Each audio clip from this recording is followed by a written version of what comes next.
အမေဆုံးမိုးတစ်တော်ထဲမှာလေရင်ပြတ်ကြပြီးတော့ရပ်ပေါင်း40ကြာအောင်ရှင်သန်နေထိုင်ခဲ့တဲ့ကလေးလေးယောက်ကြောင်ကိုတင်ဆက်ပေးမှာဖြစ်ပါတယ်။ဖြစ်စဉ်က2023ခုနှစ်မေလ1ရက်နေ့မှာဖြစ်ပွားခဲ့ပါတယ်။ဒီကလေးငယ်၄ဦးနဲ့အတူသူမိခင်ဟာလေရင်ငယ်တစ်စီးကိုစီးနင်းလာပြီးတော့ကိုလံဘီယာနိုင်ငံရဲ့ပိုင်နက်ထဲမှာရှိတဲ့အမေဆုံးမိုးတစ်တော်တွေကိုပြတ်ကျခဲ့ပါတယ်။ကန်ဆိုးစွာနဲ့ပဲဒီလေရင်ပေါ်မှာလိုက်ပါလာခဲ့တဲ့သူမိခင်အပါဝင်လူကြီးတွေအားလုံးကတေဆုံးသွားခဲ့ပါတယ်။အံ့ဩဖွယ်ကောင်းတာကကလေးလေးယောက်ကတော့အသက်8တန်းခဲ့ပါတယ်ဒီထဲမှာအသက်ကြီးဆုံးကလေးမလေးကအသက်73နှစ်ပဲရှိပါသေးတယ်အငယ်ဆုံးကလေးလေးဆိုလို့ရှိရင်အသက်17လပဲရှိပါတယ်ဒီလေရင်ပြတ်ကျမှုဖြစ်စဉ်မှာအကြီးဆုံးကောင်မလေးကသူကိုယ်တိုင်ဒဏ်ရာရနေပေမဲ့သူကိုယ်တိုင်ကြောက်ရွံ့နေပေမဲ့လည်းသူ့မောင်နှမတွေကိုကာကွယ်ဖို့သူဆုံးဖြတ်ခဲ့ပါတယ်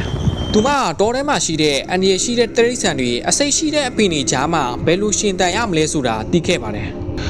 ညအိယာဝင်ခံနေတိုင်းသူ့အဖိုးပြောပြတဲ့ပုံမြင်တွေတောထဲမှာဘယ်လိုရှင်တန်နေထိုင်ရမလဲဆိုတဲ့ဘ ഹു တုဒတွေကိုအသုံးချပြီးတော့ဘယ်အတီးရစားလို့ရတယ်ဘယ်အတီးရအစိတ်ရှိတယ်ဘယ်ရီကတောက်တုံးလို့တင်းတယ်ဆိုတာကိုခွဲခြားပြီးတော့သူ့မောင်နှမတွေကိုအမေဇုံတောကြီးထဲမှာရက်ပေါင်း40ကြာအောင်ကျွေးမွေးဆောက်ရှောက်ခဲ့ပါတယ်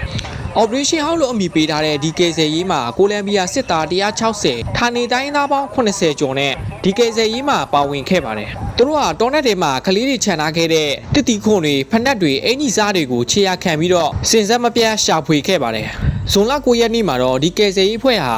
တောရဲတဲ့နေရာမှာဒီကလေးလေးဦးအတူရှိနေတာကိုရှာဖွေတွေ့ရှိခဲ့ပါတယ်။သူတို့ကိုတွေ့တဲ့ချိန်မှာအသက်ငယ်ဆုံးကလေးလေးကိုသူ့မရဲ့ရင်ငွေထဲမှာခြိလျက်တာတွေ့ခဲ့ရပါတယ်။သူတို့ကအရန်ပိန်ချုံပြီးတော့အားနည်းနေပေမဲ့လည်းသူတို့ကအပြုံးမပြတ်ခဲ့ပါဘူးဒီဖြစ်ရက်မှာအံ့ဩဖို့ကောင်းတာကဒီ73နှစ်အရွယ်ကလေးမလေးရဲ့မိခင်တပွဲမြစ်တာနဲ့ဆောက်ရှောက်မှုနဲ့ဒီကလေးတွေရဲ့ရှင်သန်လူစိတ်ပါရက်ပေါင်း40ကြာအောင်ကြက်ကြန့်ခံပြီးတော့ဒီတောနက်ထဲမှာရှင်သန်နေထိုင်ခဲ့တဲ့ဒီကလေးလေးယောက်ရဲ့ဖြစ်စဉ်ကအရန်ကိုမှအံ့ဩဖွယ်ကောင်းပါတယ်ခင်ဗျာ